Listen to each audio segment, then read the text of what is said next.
मैं अज भी फिर तुंदा स्वागत करना इस डोगरी मैसेज दे विच। मैं तुसां की अज भी दसना चाहना कि पिछले दिनां च तुस बहुत मैसेज सुने ते तुस आशीष भी पाई। मिगी बड़ा चंगा लग्गा दा और मैं तुसां की परमेश्वरा दे गल्लां दे कन्नै तुसां की आशीष मिला दी है। मैं अज बड़े ही एक चंगे मैसेज दे विच तुंदे कन्नै गल करना चाहना। अस बोझ विच कियां छुटकारा पाई सकने आ। हर एक इंसान जिहड़ा वो अज बोझ दे हेठां दब्बेआ दा है।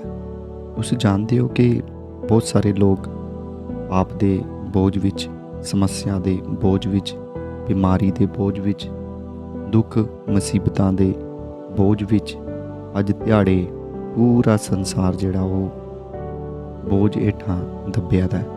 मैं तुसें दसना चाहना कि एक बारी भी एक बड़ी चंगी साड़ी भैन जिहड़ी है एक जगह उपर जावा दी हुंदी है। उन्हें एक लकड़ियां दा शैल गट्टा चुक्की रखदा ते भी अगे जावा दी है।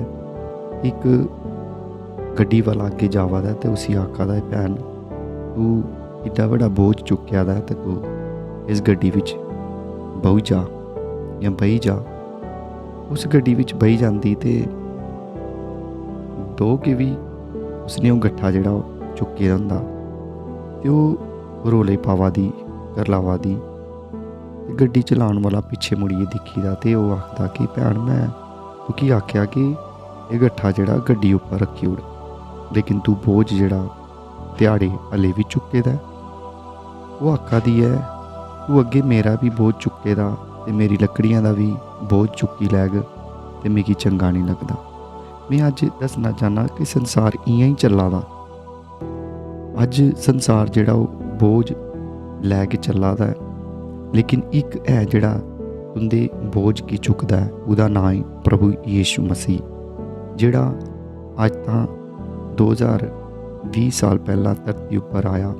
उन्हें मानवा दी कन्ने अपना प्यार जताया और उन्हें मानवा की आखे, मानवा वो अपना बोझ मेरे ऊपर सुट्टी ओड़ ते मैं तेरा बोझ चुकी लैग। मैं दसना चाहना कि तुस की बोझ चुकी के चला दे हो, या पाप दा, या बीमारियां दा, या समस्या दा, या गरीबी दा बोझ तुस की चुक्या दा। अज अपना बोझ जिहड़ा उस प्रभु यीशु मसीह दे अगे तुस सुट्टी ओड़ो, उसी देई ओड़ो। उन्हें आख्या है कि ये बोझ हेठां दबे हुए लोगों तुस मेरे कश आओ ते तुस आराम पाओगे। मैं तुसां गी दसना चाहना कि वो तुसां गी आराम देगा। अज इस मैसेज दे कन्नै मैं तुसां गी ये दसना चाहना कि अज छड्डी ओड़ो अपनी बीमारियां दा बोझ, समस्या दा बोझ, अपने दुखां दा बोझ। कितनी देर हो गया अस दिहाड़े इसी बोझ की लई के जावा दे आं। अज अपना बोझ उस प्रभु यीशु की देई ओड़ो। वो तुसां गी मता मता प्यार करदा है और वो तुसां गी गलादा है। वो आखदा है आओ मेरे कश ते अपना बोझ जिहड़ा वो तुस सुट्टी ओड़ो। ते मैं तुसां गी दसना चाहना कि अज अपना बोझ लैके अस स्वर्गां च नहीं जाई सकदे हैं। चाहे वो पाप दा बोझ है, चाहे वो समस्या दा बोझ है, चाहे वो किसी भी तरह का बोझ दिहाड़े अगर तुसां गी तंग करा दा तो तुस उस बोझ की लई के कदी भी नहीं जाई सकदे।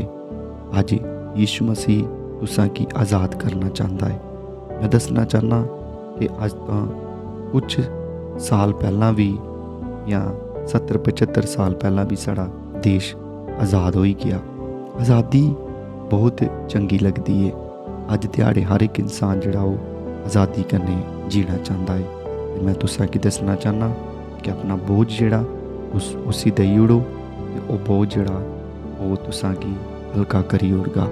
ते जाओ अज भी इस संदेश के द्वारा तुसां गी मती मती आशीष मिले। ते मैं अज दसना चाहना अगर तुस हाथ जोड़ी के प्रार्थना करी लोग कि प्रभु जी मैं अपना सारा बोझ तुसां गी देई ओड़ना, ते मैं तुंदे पर ये गल आखा दा कि तुंदे कन्नै प्रभु यीशु भी सारा बोझ चुकी के तुसां गी आज़ाद करी ओड़गा। ते आओ भी अस प्रार्थना करिए अगर तुस बोझ हेठां दब्बे दे हो। प्रभु यीशु मसीह मैं प्रार्थना करना जिन्ने भी ये बोझ हेठां दब्बे दे ने, बीमारी, गरीबी, तंगी, मुसीबत, प्रभु यीशु अगर इन्हां की दबाई उड़दी है ते अज मैं प्रार्थना करना ये तेरे नाम विच चंगे हो जान ते आज़ाद होई जान। प्रभु यीशु मसीह मैं अज ये गल इंदे वास्ते उंदे अगे विनती करना प्रभु यीशु कि ध्याड़े इंदी मदद कर, इंदी सहायता कर। ये दुखी ने प्रभु यीशु और ये अपना बोझ अज तुसां की दई उठदे ने। प्रभु यीशु मसीह तू चंगा परमेश्वर है, तू शांति देने वाला परमेश्वर है। तू इंदे नाल रह ते मती मती आशीष दियो। ये प्रार्थना यीशु मसीह दे नाम विच मंगी लैना। आमीन आमीन। अगर तुंदी कोई प्रेयर रिक्वेस्ट है तो तुस कमेंट बॉक्स विच लिखी ओड़ो। अस ते तुंदी साडी टीम जिहड़ी है तुंदे वास्ते प्रार्थना करगी। प्रभु तुसां की मती मती आशीष दे, बरकत दे।